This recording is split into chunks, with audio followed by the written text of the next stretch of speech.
اعوذ باللہ من الشیطان الرجیم بسم اللہ الرحمن الرحیم الحمد للہ رب العالمین وصلی اللہ علی محمد وآلہ الطاہرین اللہم صل علی محمد وآل محمد وعجل فرجہم۔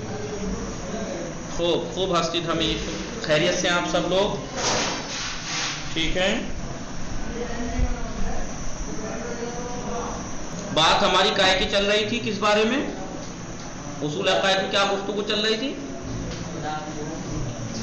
خدا کی تلاش کہ ہم خدا کو کیوں تلاش کریں، کیوں تلاش کریں اور کون سی چیز ہمیں احساس دلاتی کہ ہم تلاش کریں، کون سی چیز ہے نزہت جو ہمیں یہ بات کی طرف ابھارتی ہے کہ ہم خدا کو تلاش کریں، اسے پہچانیں۔ کون سی چیز؟ سب سے پہلی چیز انسان کی روح کا جذبہ، جو تجسس کا جو اس کے اندر جذبہ پایا جاتا ہے، کیونکہ انسان کی فطرت میں ہے کہ وہ ہر چیز کے بارے میں سوال کرتا ہے اور اس کا جواب چاہتا ہے، ہر چیز کا سوال کرتا ہے اور جواب چاہتا ہے۔ مثال کے طور پر اس دنیا میں کہاں سے آیا، کیوں آیا، کہاں جاؤں گا، کیا کروں گا۔ تو یہ جو انسان کی روح کے اندر جذبہ پایا جاتا ہے نا، کس چیز کا؟ تجسس کا، سوال کرنے کا، جواب چاہنے کا، یہ چیز ہمیں ابھارتی ہے کہ ہم تلاش کریں کہ ہمیں کس نے پیدا کیا، کیوں پیدا کیا۔ ایک بات یہ بات ہم نے کل باقاعدہ تفصیل سے پڑھائی بات، حالانکہ ساری اتنی دیر کے خلاصہ اتنی دیر کی بحث کا خلاصہ کیا نکلا تھا گفتگو کا کہ انسان کی روح کا جذبہ تجسس اس بات کی طرف ابھارتا ہے کہ وہ اپنے خالق کو پہچانے، وہ ان تین سوالوں کے جواب تلاش کرے، کہاں سے آیا ہے، کیوں آیا ہے اور اس کی کیا ذمہ داری ہے۔ جیسا کہ ایک انسان اگر ایکسیڈنٹ ہو جائے، وہ بے ہوش ہو جائے، اسے ہاسپٹل میں پہنچا دیتے ہیں، جب اسے ہوش آتا ہے تو چھوٹتے کیا سوال کرتا ہے؟ میں اب کہاں ہوں، کون لایا، کب جاؤں گا۔ ٹھیک ہے۔ دوسرا ایک بات، ہمارے روح کا جذبہ تجسس ہمیں ابھارتا ہے کہ ہم خالق کو تلاش کریں تاکہ پہچانیں۔ تلاش کیوں کرنا چاہ رہے ہیں؟ تاکہ ہم پہچانیں اسے۔ دوسرا شکر گزاری کا احساس۔ دوسری چیز کیا ہے جو ہمیں خدا کی معرفت کی طرف ابھارتی ہے؟ دوسری چیز کہ جو ہمیں اس لیے کہتی ہے کہ خدا کو تلاش کرو، کون سی چیز ہے وہ؟ شکر گزاری کا احساس۔ انسان کے اندر شکر گزاری کا احساس پایا جاتا ہے۔ نزہت ابھی اگر آپ کی کوئی دعوت کرے، آپ کو دعوت پہ بلائے تو آپ کے اندر یہ احساس پایا جاتا ہے کہ یار اس آدمی نے مجھے یا اس انسان نے مجھے کھانا کھلایا ہے، میرا اتنا احترام کیا، اتنا ادب کیا، تو میرا فرض بنتا ہے کہ میں اس کا شکریہ ادا کروں۔ یہ احساس سب کے اندر پایا جاتا ہے کہ وہ نعمت جس نے دی ہے اس نعمت کا شکریہ ادا کرے، اور نعمت کا شکریہ جبھی ادا کر سکتے ہیں جب پتہ تو ہو کہ کس کا شکریہ ادا کرنا ہے۔ جی دوسرا چیز جو ہمیں خدا کی تلاش کے لیے ابھارتی ہے وہ کیا ہے؟ شکر گزاری کا احساس۔ کیا اس کی کیا تفصیل ہے؟ توضیح ہی بتا رہے ہیں کیا شکر گزاری کا احساس کیا۔ فرض کیجئے نزہت، وسیم، کبھی آواز سمجھ رہے ہو، عرفان، جون، فرض کیجئے آپ یہ سو مان لیجئے آپ کو ایک دعوت میں مدعو کیا جاتا ہے، مدعو کیا جاتا ہے نہیں بلایا جاتا ہے، آپ کو ایک دعوت میں بلایا جاتا ہے۔ فرض کیجئے آپ کو ایک دعوت میں بلایا جاتا ہے اور آپ کی پذیرائی مہمان نوازی کے لیے شاندار اہتمام کیا گیا ہے، ٹھیک ہے، بہت بہترین انتظام کیا گیا ہے، اور اگر لڑکی ہیں تو سمجھیے آپ کے لیے پانی بتاشے وغیرہ کا، کیونکہ لڑکیوں کو زیادہ پسند ہوتی ہیں چیزیں، اس چیز کا انتظام کیا گیا ہے آپ کے لیے، مثلا شاندار اہتمام کیا گیا ہے، لیکن کیونکہ آپ کو آپ کے بڑے بھائی کے توسط سے مدعو کیا گیا ہے، لیکن آپ کو جو بلایا گیا ہے آپ کے بھائی کے ذریعے بلایا گیا ہے، کیونکہ وہ بھائی کا دوست تھا، اس نے پوری فیملی کو بلایا، بھائی کے ذریعے سے بلایا ہے، لہذا آپ میزبان کو نہیں جانتے۔ مثال کے طور پر بھائی دیکھیں اگر مجھے فلاں صاحب نے بلایا میں چلا گیا، میں اسے جانتا ہوں، شکریہ ادا کر دوں گا، لیکن اگر مجھے میرے دوست کی وجہ سے یا مجھے کیونکہ میں مدرسے سے سب کو بلایا تھا اسٹاف کو، اس لیے مجھے بھی بلایا کیونکہ میں بھی یہاں مسجد اسٹاف میں ہوں، تو مجھے نہیں معلوم کہ بلانے والا کون ہے، بس جانا ہے، تو اب میں وہاں جا کے کیا کروں گا؟ میں تلاش کروں گا کہ میزبان کون ہے، کس نے بلایا ہے، تو میں اس کو دیکھوں گا، پہچانوں گا جبھی تو شکریہ ادا کر سکوں گا، ورنہ جب میں جانتا ہی نہیں تو شکریہ ادا کیسے کروں گا؟ تو اب یہ کہہ رہے ہیں کہ اگر آپ کو فرض کیجئے، مان لیجئے کہ آپ کو دعوت پہ بلایا جائے اور وہاں پر آپ کی مہمان نوازی کا بہترین انتظام کیا جائے، لیکن کیونکہ آپ کو کسی کے ذریعے سے بلایا ہے مثلاً آپ کو آپ کے بھائی کی ذریعے سے بلایا ہے، بھائی سے تعلقات تھے اس لیے بلایا اس نے آپ کو، لہذا آپ میزبان سے واقف نہیں ہیں، میزبان کو نہیں جانتے کہ میزبان کون ہے، کس نے بلایا ہے۔ اس شایان شان، اس مناسب جو شان و شوکت آپ کی جو شان ہے اس کے اعتبار سے جو انتظام کیا ہے اور دل اجازت دے اور واقف نہیں ہے، اس شایان شان، ایک منٹ رکو، 9 کے بعد 10واں پیج، ہاں آگے 10واں پیج غائب نہیں ہے، 10واں پیج یہاں ہے، لاسٹ والی جو ہاں ورڈ تھا وہ کٹ گیا، ہاں مطلب آواز نہیں آئی۔ ہاں میں کہہ رہا ہوں یہ جو آپ کو آپ کے بھائی کے ذریعے سے بلایا ہے نا، تو یہ جو جی شایان شان، شایان شان کیا ہے آگے ورڈ، پذیرائی، آپ کو آپ کے بھائی کے توسط سے بلایا گیا ہے، اور اس شایان شان اور دل پذیر، شایان شان اور دل پذیر، دل یعنی آپ کے پذیر۔ شان کے مطابق اور دل پذیر جو محفل جو ہے اس میں آنے کے بعد، یہ جو دل پذیر محفل ہے نا جس میں آپ کو بلایا گیا ہے، دل پذیر ہے کہ نہیں، کیوں ہے، جی کیونکہ اتنے اچھے انتظامات کر رکھے ہیں، تو وہاں پہنچنے کے بعد یقیناً آپ کی سب سے پہلی خواہش کیا ہوگی، سب سے پہلی خواہش یہ ہوگی کہ پانی بتاشے کھا لو، نہیں، نہیں، جس نے بلایا اس کو دوں گے۔ یہ ہوگی کہ آپ اپنے میزبان سے واقفیت معرفت حاصل کریں، اس کو پہچانیں تاکہ اس کا شکریہ ادا کر سکیں۔ اب ہم جب ایک چھوٹی سی محفل، چھوٹی سی دعوت پہ اگر ہمیں کوئی کسی کے ذریعے سے بلاتا ہے، ہم اس کا شکریہ ادا کرنے کے لیے اس کو پہچاننے کی کوشش کرتے ہیں تاکہ اس کا شکریہ ادا کر سکے، تو اس کائنات کے اتنے بڑے دسترخوان پہ جو ہمیں نعمتیں دے رہا ہے، اس میزبان کا کیا کریں، اسے نہ پہچانے، یہ ہمارا پہچاننا شکر گزاری کا ضروری۔ احساس جو ہمارے اندر پایا جاتا ہے وہ ہمیں اس بات کی طرف ابھارتا ہے کہ ہم یہ جو نعمتیں ہمیں مل رہی ہیں، یہ ہوا، یہ سانس، یہ سورج، یہ چاند، یہ سب چیزیں جو ہمیں اس کائنات میں مل رہی ہیں، یہ کھانا، یہ پینا، یہ طرح طرح کی رنگ برنگی یہ چیزیں ہمیں نعمتیں مل رہی ہیں سجی سجائی دسترخوان پہ، تو ان نعمتوں کو دینے والے کا کیونکہ ہمارا شکر گزاری کا احساس ہمارے اندر پایا جاتا ہے، وہ ہمیں اس بات کی طرف ابھارتا ہے کہ ہم اس نعمت دینے والے کو پہچانیں، اس کی معرفت حاصل کریں تاکہ ہم اس کا شکریہ ادا کریں۔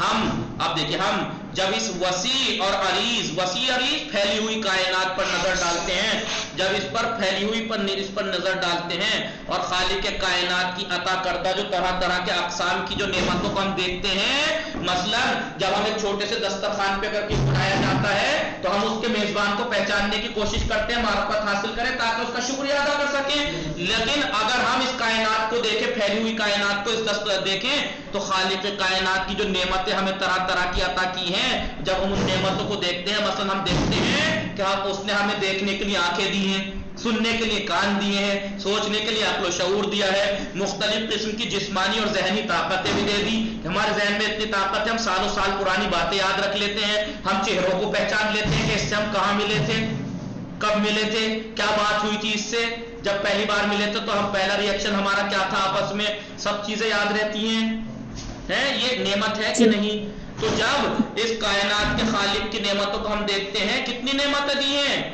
اور زندگی کی بے شمار سہولتیں اور آسائشیں، آرام اور پاک و پاکیزہ روزی جب ہمیں دیکھتی ہے تو کیا خیال آتا ہے؟ بے اختیار یہ خیال آتا ہے کہ ان تمام نعمتوں کو عطا کرنے والے کو ہم پہچانے کہ کون ہے، نعمتیں دے کون رہا ہے، یہ دے کون رہا ہے نعمتیں ہمیں۔ انسان کا جو جذبہ ہے اندر پایا جاتا ہے شکر گزاری کا احساس، کہ انسان کے اندر شکر گزاری کا احساس پایا جاتا ہے، کیا احساس؟ اس کو یہ احساس پایا جاتا ہے، اس کے اندر یہ جذبہ پایا جاتا ہے کہ اگر کوئی اسے نعمت دے، کوئی اسے دعوت پہ بلائے تو اس کے میزبان کو پہچانے تاکہ اس کا شکریہ ادا کر سکے۔ تو جب ہم چھوٹے سے دسترخوان پہ پہنچ کر اس میزبان کو تلاش کرتے ہیں تاکہ اس کا شکریہ ادا کر سکے، تو اس کائنات، پھیلی ہوئی کائنات میں جو ہمیں یہ نعمتیں مل رہی ہیں اس میں بھیج دینے والوں کا پہچاننا ہے، نہیں پہچاننا ہمیں، یہ ہمارا احساس ہمیں احساس دلاتا ہے کہ ہاں بھائی شکریہ ہمارا کرنا چاہیے، اور شکریہ جب ہوگا کہ جب اسے جانتے ہوں، لہذا جاننے کی کوشش کیجیے۔ اگرچہ اسے ہماری شکریہ کی ضرورت نہیں ہے، خالق کائنات کو، کائنات کے خلق کا پیدا کرنے والے کو ہمارے شکر کی ضرورت ہے نہیں، نہیں مگر ہم یہ چاہتے ہیں کہ اس کا شکریہ ادا کریں، اور جب تک ہم اس کام کو نہیں بجا لاتے، جب تک ہم اس کام کو نہیں بجا لاتے، ہمیں بے چینی کا احساس رہتا ہے۔ کس طریقے سے ہم ایک دعوت پہ جانے کے بعد ہماری نگاہیں تلاش کرتی ہیں کون ہے یہاں پر، کس نے انتظامات کیے ہیں یہ، تاکہ ہم اس کا شکریہ ادا کریں. بھائی بہت عمدہ، شکریہ بھائی آپ نے اتنا اچھا انتظامات کیے، واقعا دل خوش ہو گیا. تو پھر یہ احساس ہمیں خالی کیا ایک چھوٹے سے دسترخوان پہ جاگتا ہے احساس، یا اس کائنات میں جو اتنی نعمتیں مل رہی وہاں بھی ہے یہ احساس؟ وہاں بھی ہے. اور یہی امر، یہی چیز ایک واضح دلیل ہے، ایک روشن دلیل ہے کہ جو ہمیں خدا کی معرفت حاصل کرنے پر، خدا کو پہچاننے پر آمادہ کرتی ہے. کون سی چیز؟ شکر گزاری کا احساس، تاکہ ہم یہ نعمتیں جو ہمیں فراوان مل رہی ہیں ان نعمتوں کا شکریہ ادا کر سکیں. اور یہ شکریہ جبھی ادا ہوگا کہ جب ہم اسے پہچانیں. تو دو چیزیں ہو گئیں. کون سی دو چیزیں؟ جو ہمیں خدا کی معرفت کے لیے ابھارتی ہیں. پہلا، ہماری روح کا جذبہ تجسس، ہماری روح کے اندر سوال جواب کرنے کی وہ ہے جذبہ پایا جاتا ہے، اس کا جواب چاہتے ہیں ہر چیز کا. تو ہمیں ہمارے ذہن میں یہ سوال بھی اٹھتا ہے ہم کہاں سے آئے، کس نے بھیجا، کیوں بھیجا. لہٰذا یہ چیز ہمیں ابھارتی ہے کہ ہم پہچانیں کس نے بھیجا، کیوں بھیجا. دوسرا، شکر گزاری کا احساس ہمیں ابھارتا ہے کہ ہم اب اس خالق کائنات کو پہچانیں. تیسرا، خدا کی معرفت سے ہمارے نفع اور نقصان کا تعلق بھی ہے. خدا کی معرفت سے ہمارے نفع اور نقصان کا تعلق ہے. کیسے؟ فرض کیجئے آپ دوران سفر پہ ہیں، آپ سفر کے درمیان چلتے چلتے ایک چوراہے پر پہنچ جائیں کہ جہاں پر بہت ہنگامہ اور فساد برپا ہے. چوراہا ہے، الگ الگ 4 روڈ جا رہے ہیں، آپ بیچ میں کھڑے ہیں اور وہ بڑا ہنگامہ ہے اور فساد برپا ہے. وہاں موجود تمام لوگ آپ سے کیا کہہ رہے ہیں؟ اس چوراہے پہ نہ رکو، نکلو یہاں سے، نکلو جی، یہاں پر رکنا خطرناک ہے. لیکن ہر گروہ آپ کو ایک الگ، لیکن ہر گروہ فلاں کہہ رہا مت رکو یہاں سے جاؤ لیکن اس طرف جانا. دوسرا گروہ کہہ رہا نہیں یہاں رکو، یہاں نہ رکو لیکن اس طرف جانا. ایک گروہ کہہ رہا یہاں نہ رکو، یہ بات تو سب کہہ رہے ہیں یہاں نہ رکو، لیکن کوئی کہہ رہا اس راستے پہ جاؤ، کوئی کہہ رہا اس راستے پہ جاؤ، کوئی کہہ رہا اس راستے پہ جاؤ، کوئی کہہ رہا. یہ کائے کی مثال ہے؟ یہ دنیا کے مذاہب کی مثال ہے کہ آپ کھڑے ہیں ایک جگہ، ہر مذہب کہہ رہا ہے ادھر آؤ، ادھر آؤ، ادھر آؤ، ادھر آؤ. یہی ہے ٹھیک ہے. وہ کہہ رہا ہے وہ ہر ایک سمت، الگ الگ گروہ الگ الگ سمت جانے کا مشورہ دیتا ہے. ایک گروہ کہتا ہے کہ بہتر ہوگا آپ مشرقی راستے سے جائیں، مشرق یعنی پورب سے. دوسرا کہہ رہا ہے مغرب کے راستے سے جائیے، وہ محفوظ رہے گا. تیسرا کہہ رہا ہے ان دونوں کے درمیانی راستہ محفوظ ترین راستہ قرار دے رہا ہے، وہ کہہ رہا ہے نہیں یہ بہترین ہے، یہ راستہ زیادہ بہتر ہے. اور کہتا ہے کہ خطرے سے بچنے اور امن کے مقام تک پہنچنے کا یہ واحد ذریعہ ہے کہ جہاں تمام کامیابی کے اسباب مہیا ہیں وہ یہی راستہ ہے. اب بتائیے وہاں پہ آپ کیا ہر ایک کی بات مان لیں گے، کسی کی بھی بات مان لیں گے، یا سوچیں گے، غور و فکر کریں گے؟ غور و فکر سوچیں گے. یا میں مثلا ایک چوراہے پر کھڑے ہو کے میں آپ سے کہہ دوں ادھر جاؤ، ایک مذہب آ کے کہہ دے ادھر آؤ یہ مذہب ٹھیک ہے، آپ مان لیں گے یا آپ سوچیں گے دیکھیں اس کے مذہب میں کیا کمیاں ہیں، اس کی بات میں کیا کمیاں ہیں یا کیا پرابلمس ہے، دوسرے میں کیا ہے، دوسرے میں تو جو سب سے اچھا راستہ آپ کو نظر آئے گا ریسرچ کرنے کے بعد تو وہیں تو جائیں گے. تو یہ دیکھیے آپ، کیا ہم غور و فکر کیے بغیر کسی ایک راستے کا انتخاب کر لیں گے؟ کیا کسی ایک راستے کو بغیر غور و فکر کے ہم چن لیں گے؟ نہیں نا. کیا ہماری عقل اس بات کی، کیا ہماری عقل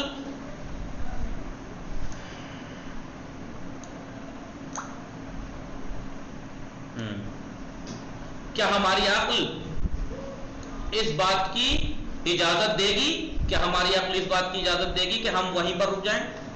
نہ تو ہماری عقل اس بات کی اجازت دے گی کہ ہم وہیں رکے رہیں جبکہ وہاں رکنا خطرناک ہے، اور نہ ہی ہماری عقل اس بات کی اجازت دے گی کہ بغیر غور و فکر کیے کسی بھی راستے کو چن لیں. تو پھر کیا کریں؟ سوچ سمجھ کر آگے کسی بڑھیں. بھی راستے کا یقیناً اس کا جواب نفی میں ہوگا کہ نہیں، ہماری عقل نہیں رکنے دے گی وہاں، اور نہ ہی بغیر سوچے سمجھے کسی راستے پر جانے دے گی، بلکہ ہماری عقل ہمیں اس بات پر آمادہ کرے گی کہ ہم فوراً حالات کا جائزہ لیں اور ہر گروہ کی بات کو غور سے سنیں سب کی، کون کیا کہہ رہا ہے، اور ان میں سے جس گروہ کی بات صحیح، صداقت پر مبنی، جو سچائی پر مشتمل ہو یعنی سچی ہو اور قانع کرنے والی ہو، آپ کو اس کی بات سے قناعت یعنی سیٹسفائی کرنے والی ہو، اس سیٹسفائی کرنے والی دلیل کے ساتھ جس کی بات ہو اس کو مان لیں اور پھر پورا اطمینان حاصل کرنے کے بعد ایک راستے کو انتخاب کر کے آگے بڑھ جائیں. اب یہ مثال دے دی انہوں نے، کائے کی مثال دی؟ چوراہے کی. کیوں دی ہے؟ اب بتائیں گے کیوں دی، حالانکہ میں نے اشارہ کر دیا کہ اگر فرض کیجئے کہ آپ ایک چوراہے پہ کھڑے ہیں اور اس چوراہے پہ ہر کوئی کہہ رہا ہے یہاں رکنا خطرناک ہے، یہاں نہ رکو، لیکن ہر گروہ ایک الگ سمت جانے کو کہہ رہا، ایک کہہ رہا ادھر جاؤ، تو کیا ہماری عقل یہ کہے گی کہ ہم کسی بھی راستے کو ایسے چن لیں بغیر غور و فکر کے؟ نہیں. کیا ہماری عقل اجازت دے گی کہ ہم یہیں رکے رہیں؟ نہیں. کیا کہے گی ہماری عقل؟ ہماری عقل ہمیں ابھارے گی، اس بات پر آمادہ کرے گی کہ ہم حالات کا جائزہ لیں، سب کی باتوں کو غور سے سنیں، کون جو کہہ رہا ہے، اس کے بعد جس گروہ کی بات صحیح ہو، سچی لگے اور سیٹسفائی کرنے والی دلیل ہو جس کے پاس، اس کی بات کو مان لیں اور پورا اطمینان حاصل کرنے کے بعد راستہ چوز کریں. اب دیکھیے اس دنیاوی زندگی میں بھی ہمیں ایسے ہی حالات کا سامنا کرنا پڑتا ہے. مختلف مذاہب اور مکاتب فکر جو الگ الگ عقیدوں کے جو مکتب ہیں، مذہب ہیں، وہ ہمیں اپنی طرف دعوت دیتے ہیں. عیسائی کہتے ہیں آپ عیسائی ہو جائیے، فلاں کہتے ہیں یہ ہو جائیے، شافعی کہتے ہیں شافعی بنیے، حنفی کہتے ہیں حنفی، مالکی کہتے ہیں مالکی، سب کہتے ہیں یہ ہو جائیے، ہمارا یہ مکتب صحیح ہے، یہ مکتب صحیح ہے. تو لیکن کیونکہ ہمارا مستقبل جو ہے نا، ہمارا فیوچر اور ہماری نیک بختی اور ہماری کامیابی اور سعادت اور ہماری ترقی اور ہماری پستی کا دار و مدار بہترین اور صحیح راہ کے انتخاب کرنے پر ہے. کیونکہ اگر ہم نے ایسی راستہ چوز کر لیا تو ہم بدبخت ہو جائیں گے. اگر ہم نے صحیح راستہ چنا تبھی کامیاب ہوں گے. صحیح راستہ چننے کے لیے تو غور و فکر کرنا پڑے گی. لہذا ہمارے لیے ضروری ہے کہ ہم اس کے بارے میں غور و فکر سے کام لیں اور ایک ایسی راستے کا انتخاب کریں، ایسی راہ کو چوز کریں جو ہماری ترقی اور تکامل یعنی کامل ہونے کا سبب ہو، اور ایسی راہ سے اجتناب کریں یعنی ایسے راستے سے بچیں جو ہمارے لیے بدبختی اور تنزل یعنی پستی کا سبب بن رہی ہو. بدبختی اور پستی کا سبب بن رہی ہو. یہ امر بھی، یہ چیز بھی ایک بہترین دلیل ہے کس بات کے اوپر؟ جو ہمیں اس کائنات کے خالق کے بارے میں غور و فکر کرنے کی دعوت ہے. اب آپ سے اگر کوئی پوچھے ہم خدا کی تلاش کیوں کریں، کیا دلیل ہے آپ کے پاس؟ کہا کہ ہمارے پاس 3 دلیلیں ہیں جو ہمیں اس بات کی طرف ابھارتی ہیں کہ ہم اس کائنات کے خالق کو پہچانیں. پہلی، ہماری روح کا جذبہ تجسس ہمیں ابھارتا ہے کہ ہم سوال کر کے جواب تلاش کریں کہ یہ کائنات کہاں سے آئی ہے، کس نے پیدا کیا، کیوں کیا، کیا اس لیے. دوسرا، شکر گزاری کا احساس. سمجھ رہی ہیں نا؟ جی ہم سمجھ گئے. شکر گزاری کا احساس ہمیں یہ جذبہ ہمیں ابھارتا ہے کہ ہم نعمت دینے والے کو پہچانیں تاکہ اس کا شکریہ ادا کریں. تیسری، اس کو پہچاننے میں، خدا کی تلاش کر کے اسے پہچاننے میں ہمارا نفع نقصان ہے. کیوں؟ کیونکہ اگر ہم بغیر سوچے سمجھے کسی بھی راستے پہ نکل لیں ہم بدبخت ہو جائیں گے. ہمیں وہی راستہ چوز کرنا ہے جس میں فائدہ ہو، کامیابی ہو. لہذا اس سے بھی، کیونکہ ہمارا نفع اور نقصان اس سے جڑا ہوا ہے معرفت خدا سے، اس لیے یہ چیز بھی ہمیں اس چیز کی طرف آمادہ کرتی ہے کہ ہم اس کائنات کے خالق کو پہچانیں. قرآن مجید میں خدا کیا فرما رہا ہے؟ بسم اللہ الرحمن الرحیم. فبشر، انہیں بشارت دو. بشارت کسے کہتے ہیں؟ بشارت اچھی چیز کی دی جاتی ہے، خوشخبری. فبشر عباد الذین یستمعون القول، ان لوگوں کو، عباد بندے، عباد عبد کی جمع ہے، عباد الذین یستمعون القول کہ جو باتوں کو سنتے ہیں، ان وہ بندے کہ جو باتوں کو سنتے ہیں، فیتبعون احسنہ، سب باتوں کو تو سنتے ہیں لیکن جو سب سے اچھی بات ہوتی ہے اس کی اتباع کرتے ہیں، اس کو مانتے ہیں. ایسے بندوں کو آپ خوشخبری دے دیجئے. رسول خوشخبری دے دیجئے کہ وہی کامیاب ہے. مثلا بس میرے بندوں کو بشارت دے دو، یہ وہ لوگ ہیں جو باتوں کو غور سے سنتے ہیں اور ان باتوں میں سے سب سے اچھی بات کی وہ پیروی کرتے ہیں. آگے یہ درس تمام ہو گیا. درس تمام. اب یہ سوال جواب ہیں، لیکن آپ سوال جواب سے سوال یاد نہ کرنا جیسے میں نے پڑھایا، ان باتوں کو یاد رکھنا. ورنہ اگر سوال جواب سے رٹیں گے تو یہ صرف رٹنا ہو جائے گا. اس کا مطلب صرف آپ امتحان کے لیے پڑھنا چاہ رہے ہیں. جو میں سمجھا رہا ہوں کہ 2 دن میں اتنا کچھ سمجھایا، اس باتوں کو یاد رکھیں، سوچیے اور جواب دیجیے. اب تک آپ نے خدا کی معرفت کے بارے میں جو کچھ اپنے والدین سے سنا ہے، اس کے علاوہ بھی کبھی آپ نے خود بھی اس موضوع پر غور و فکر کی ہے؟ نہیں. امی نے کہہ دیا خدا ہے، امی نے کہہ دیا اللہ ایک ہے، پنجتن 5 ہیں. کیا ان کے علاوہ بھی آپ نے کبھی خود بھی غور و فکر کیا کہ کائنات میں اتنی نعمتیں آئی ہیں کس نے دی ہیں؟ 2. کیا آپ بتا سکتے ہیں کہ خدا کی تلاش اور خدا کی معرفت میں کیا فرق ہے؟ تلاش اور معرفت میں کیا فرق ہے؟ تلاش پہلے ہوتی ہے، جب مل جاتا ہے تو معرفت حاصل ہوتی ہے.